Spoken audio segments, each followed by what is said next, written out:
Messy as fuck, but good.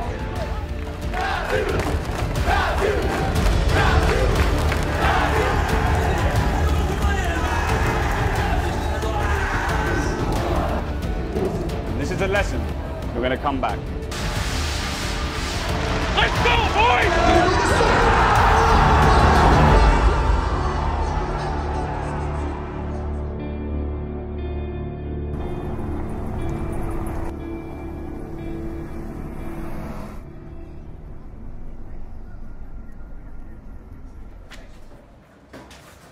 I have your seat back. All right, so do you want some last minute info? Gladly. Right, so they seem to prefer, on border, they prefer top bomb side defense first and then vent secondary. They will just generally, if they can go top, they will go top. So on armory lockers, they go mirror, smoke, Jaeger, bandit, and pulse. Sometimes they take frost. Yeah, we saw that. I've got serious dry mouth. Must mean that the game's close. So I'm Shaz, or Tom. Basically, I can be anything under the sun. I could be a nanny, I could be just looking analytics at the opponents, I could be looking at our own strats, all the way back to, again, like banning what maps do they play and what maps do we play and should we pick up a new map. Just need to keep calm when you're on stage, boys, because these guys are going to be more nervous than us, so just let them shake themselves apart.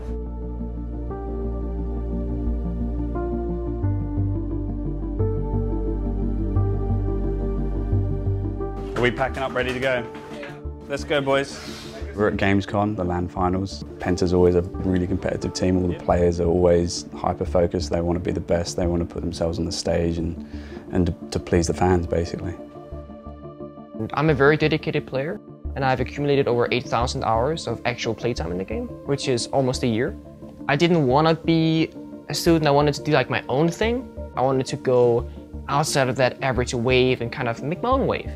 I don't have any experience with FPS games, but I had a will and a passion to get where I am, but also I put in as much effort as I can as an individual to make sure that I don't let my team down. That winning finish smile. We were kind of the team of the outsiders that people didn't particularly want. Pengu, Fabian, Eunice, they're a little bit outcast, we like to call ourselves. And we had to, contend with these issues where we're all trying to speak English, but it's none of our native languages apart from mine. It's better comms if you can say, you said exactly what you needed to say, you just didn't add that question at the end. Can we do something else? So we've had to spend a lot of time working together to making sure that we speak in the same language, basically. Before every LAN, we go to Berlin at the PENTA headquarters and we boot camp there for a week roughly. Meeting in person is such a large part of actually team bonding and coming together. I feel like a lot of teams miss out on that because they're coming straight from their home, coming straight to LAN, where it can be quite, especially at Gamescom, where it's really chaotic.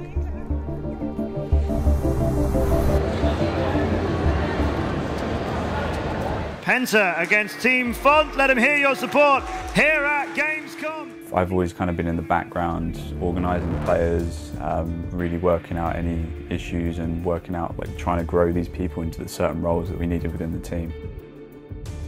I lead from the back, possibly. That's probably the best way to describe it. I make sure that we're always talking, that there's no fights, that everyone's on the same page, we're pushing towards the same goal. I'm the person that sits above that and can see everything that's going on between the different players and their different roles and what their objectives are within the game and their own life that's going on as well around them.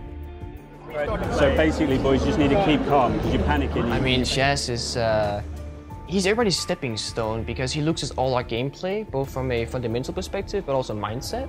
And he's like the guru. Like, if I have an issue, I can come to Shaz. And if I have an issue, but I don't know I have an issue, he'll come to me. So he allowed everybody to function. Even though it's only 10% better, that 10% makes all the difference. Penta, ladies and gentlemen, are going to the grand final! Boys, come on. Messy as fuck, but good. Fucking good. Next one, elevate.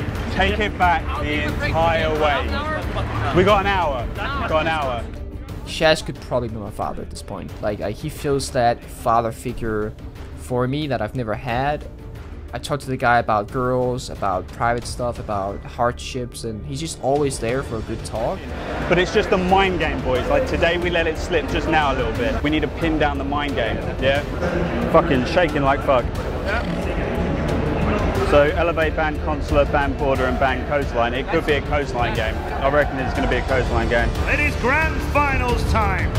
Can he grab a third? No, he grabs two. Cadence gets it. And it looks like Penta Sports is going to be the champions here.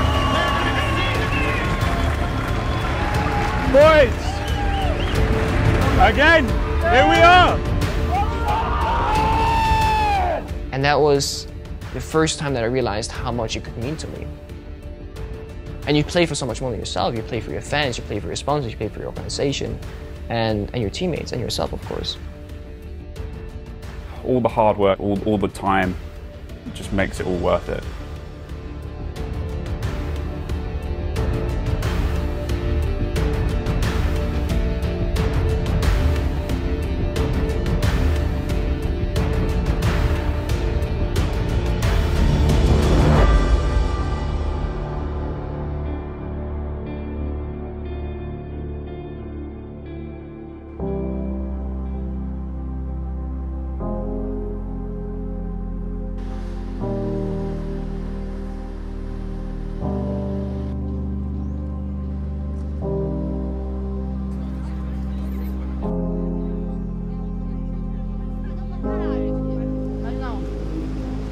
A line toda principal aqui e deixa o Wagner no meio. Black Dragons contra a Penta.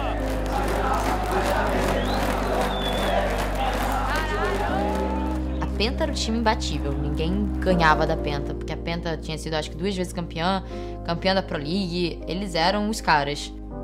Their coach was actually shitting himself. He's new, he's still learning, but basically he wasn't expecting the picks and bans. You can see it in his face. So we're good to go, boys. We are very good.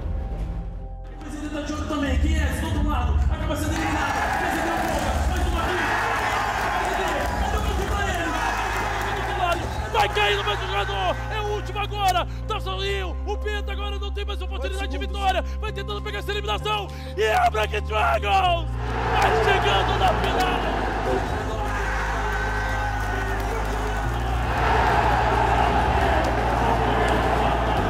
We had an element of overconfidence coming out of year 2, season 2, which is why I think we probably performed so bad in Brazil. But the narrative that was there, that we were the big evil guys knocking all the Brazilian teams out of all the previous lands. So I think that got a little bit under my guys' skin. We were very separated on attack. We didn't really cope. We weren't a team on attack. It's just a lesson. This is a lesson. I mean, before all this, I've been doing this for what? Since year 1, season 1, right? And I failed, and then finally we started succeeding. So this is again a lesson. You learned something, you apply it, and you become better. So that's what we're going to do. We're going to come back.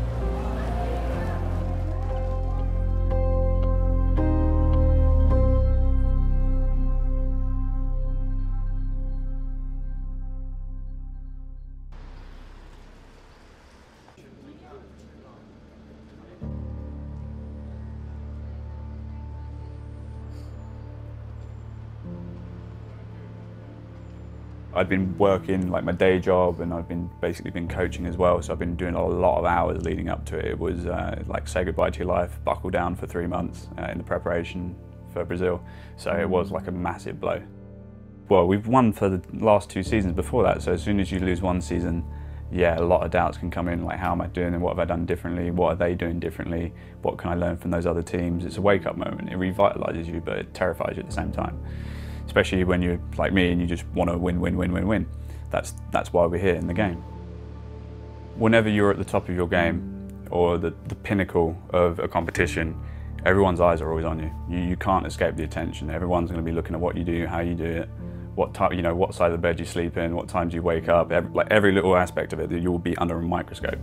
So I believe that yes, the more times that you win, the more times you're at the top, the more you have to be fearful of watching out for other people. As well as yourself as an individual, you develop a mindset that you are the best and you don't need to be under threat from other people, and that just ends up creating a blind spot in your perception that someone's just going to come out of nowhere and give you a right hook and knock you out maybe.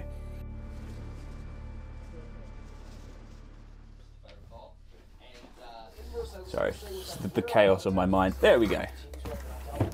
So a lot of my time as a coach is spent looking at this kind of stuff where I'm watching what the other teams are doing.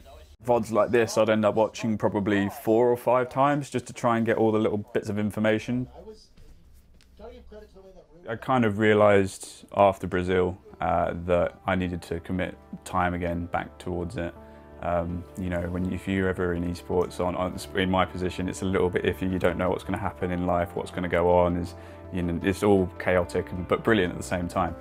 So I kind of had a bit of an epiphany, just to sit down and really think about it, and I wanted to do something that I'm passionate about, so I put more time into this, cut back on the day job, just so I can really commit to the guys, because they deserve it. They spend their life at the moment playing the game and really making sure they're up to par. So if I expect them to put the work in, I should as well.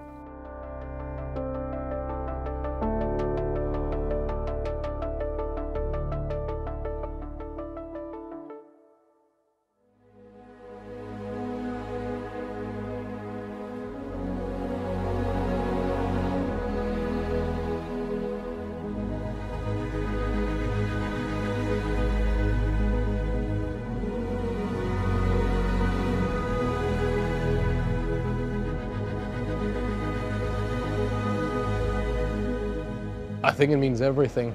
It means more to them than I think anyone can imagine. When they're on those PCs, they don't care about anything. They don't notice anyone around them, they don't hear the crowd, nothing matters except for that next round. It doesn't matter how rough it was to get to first place. If you win, you beat everything else. Is the biggest tournament on every single front, every single way, and it's where you want to be, it's where you need to be as a player, as a team. It's whether or not we can get back on the horse. We need to show that we're able to recover from the mistakes that we made in Brazil, and that we can continue to innovate and really push ourselves back to the edge of that competition. That's what you look at when you're down 3-0. That must be Where did that info come from, though? It was the first time for everyone, and none of us really knew, you know, how nervous we were gonna be or how big of an impact it was gonna have. But I just remember that we arrived and we took the first night, we just watched a lot of VODs. So we just studied opposing teams. The very first game on stage was against ENS. So we really knew that the ENS game was the most emotional, because it was kind of a fight between old team members and new team members. We ended up taking the victory 2-0, and then it's almost so scripted, because when you think about it, the semi-final was against Black Dragons, the actual team that we lost to in Sao Paulo, and that was our redemption fight right there. Ended up taking that victory as well. At that point, you know, we're really happy. You know, we're backstage and we're like, oh my god, what's the next game? Like, are we in the quarterfinal now? Are we in the final? We don't even know. And our coach goes, guys, we're in the final. And we're like, what? We're in the final? What does that mean? Can we actually win this thing? We figure out later that day that we actually play EG in the final. So we're kind of, with a red line, we're kind of back to where we started. You know, we're up against EG, just like in group stage. We played each other before, meaning that we knew how each other played. And it's a best of 5. We lose the first 2 maps, we get smashed. They played so much better than we did.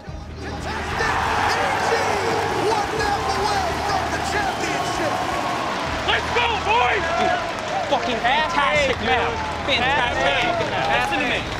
This is to you. You got those big ass plays that we're trying to make. We cannot make them. I need you alive. I need you to stay alive. I remember when we lost the second map, I looked at the crowd and I was kind of going, this was a good tournament.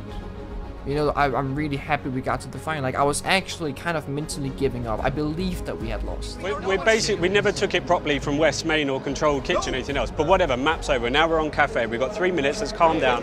So much fucking pressure is on them right now. Yeah, they are the biggest favorites, and they are down 0-2. Just relax, okay? Play together. And I can't be happy and I can't be glad and not shout at you if we don't do our basic shit. They are shitting their fucking pants right now. Boys, this is it. There's no excuses now. Yeah. They have everything to lose now. We have 0-2. This is our next map. You can't really give yourself hope. That needs to come from someone else when you're down. That was Fabian in that tournament. The very first round, you can see a momentum swap instantly. Be able to eliminate a Monte, but Penta takes their first map. I think that's actually the entire definition of like playing to the highest level. I think that is when your back is against the wall. Either you play now or it's over. Baiting it out, goes for the ADS. Necrox can't hit his shot, and Fabian wins it. How does that happen? Map number 5 between two extraordinary teams. 2 seconds. Young pushes up, running out of time. Neither get it. Penta, hold on. Oh my! Match point. Penta, rather the Hibana, just waiting. They'll look to push together. The diffuser in a position where they'll have to see when the Hibana goes through. One will cover the doorway as they start to defuse. Pengu goes for one on the Young. Can he go the second?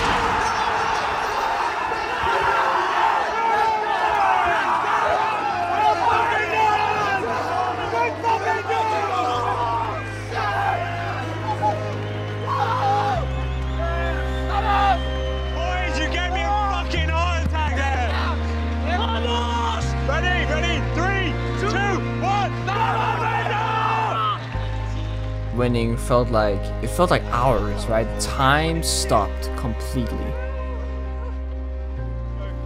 Everything slowed down, right? Everything took forever. Then we shook their hand and looking at them and how devastated they were, that took forever as well. It was like I think it was a minute maybe max we were there, but it felt like it was so much longer. Good job, buddy. Congrats. Good job. Don't take it too much, okay? Come on. We love you. We fucking love you. We all fucking love you.